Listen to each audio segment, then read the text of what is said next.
सबसे पहले मैं वार्ड क्रमांक 1 के जितने भी नागरिक हैं, हमारे जितने भी लोग हैं, उनका मैं बहुत बहुत आभारी हूँ।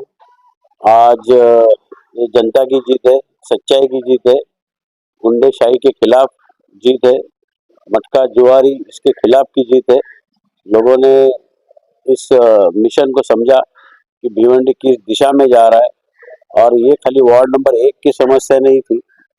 सारे शहर के अंदर ये जो चीजें चल रही थी, वो शहर के अंदर सारे लोग के सामने सच्चाई लाना जरूरी था, और सच्चाई लाने के बाद आज लोगों के सामने जो हकीकत है आज पेश आई, और लोगों ने सच्चाई को वोट किया। इसलिए मैं वार्ड क्रमांक 1 और सभी नागरिकों को, भिवंडी को मैं आभारी हूँ, धन्यवाद देता हूँ कि आपकी वजह से हुआ। और ज्यादा करके वार्ड नंबर 1 के अंदर महिला शक्ति, नारी शक्ति बहुत झूम के उठी थी बाहर, क्योंकि नारी शक्ति के ऊपर भी उन्होंने हाथ उठाया था, उनके खिलाफ गाली गलौज किए थे, जो कि एक बीजेपी के आमदार को शोभा नहीं देता है। औरतों के ऊपर हाथ उठाना, गाली गलौज करना, आज तक ऐसा कभी नहीं हुआ। लाड़की बहन करके लाड़की बहनों को इस तरह का अपमान करना, ये कोई डेमोक्रेसी के अंदर कभी होता नहीं है। लॉ एंड ऑर्डर डिस्टर्ब करने का काम किया है, इसलिए महिलाओं ने हाथ की चूड़ियां निकाल के आमदार के सामने दे दी चूड़ियां पहनने के लिए। मैं एक नगर सेवक हूँ, ये जो चीजें है law and order police department का काम है। मुझे खाली यही कहना है कि जहाँ पर ये मटकी और जुआरी के जो धंधे चल रहे, 300 फुट के ऊपर ही करीबन 3 स्कूलें हैं वहाँ पर, और स्कूल के बच्चे 300 बच्चे रोज का आना जाना है सुबह शाम। तो इसके ऊपर डिफाइन होना चाहिए लॉ एंड ऑर्डर में क्या करना चाहिए। रिक्वेस्ट है हमारी कि आगे हमारे जनरेशन भविष्य बच्चों का क्या होगा।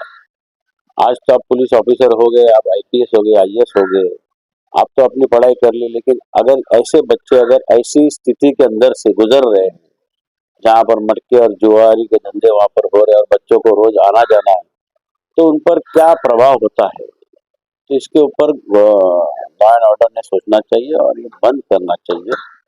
बंद करते तो अच्छा है, नहीं करेंगे तो इसके ऊपर हम लॉ एंड ऑर्डर से बातचीत करेंगे इसके बारे में। कोई हमको आक्रोश में आके काम नहीं करना है, क्योंकि ये कानूनी नहीं है, गैर कानूनी है। तो गैर कानूनी अच्छे तरीके से बात करेंगे तो सब सही ढंग से अच्छा होता है। ठीक है। जनता की वार्ड नंबर 1 के जितने भी नागरिक है, उन सभी का मैं धन्यवाद देता हूँ कि एक ऐतिहासिक जीत हुई है, और विशेषतः मैं महिलाओं का शुक्रिया अदा करूंगा, जो महिला कार्यकर्ता जो हमारे साथ उन्होंने काम किया है। नारी शक्ति क्या होती है ये उन्होंने आज बता दिया, क्योंकि हमारा ग्राउंड लेवल पे सबसे बड़ा स्ट्रैटेजी यही था कि महिलाओं को उतार कर ये चुनाव कैसे जिताया जाए, और उस स्ट्रैटेजी में हम कामयाब हुए, और इसलिए मैं सभी महिलाओं का धन्यवाद दूंगा। सर्वप्रथम सभी को मेरा नमस्कार।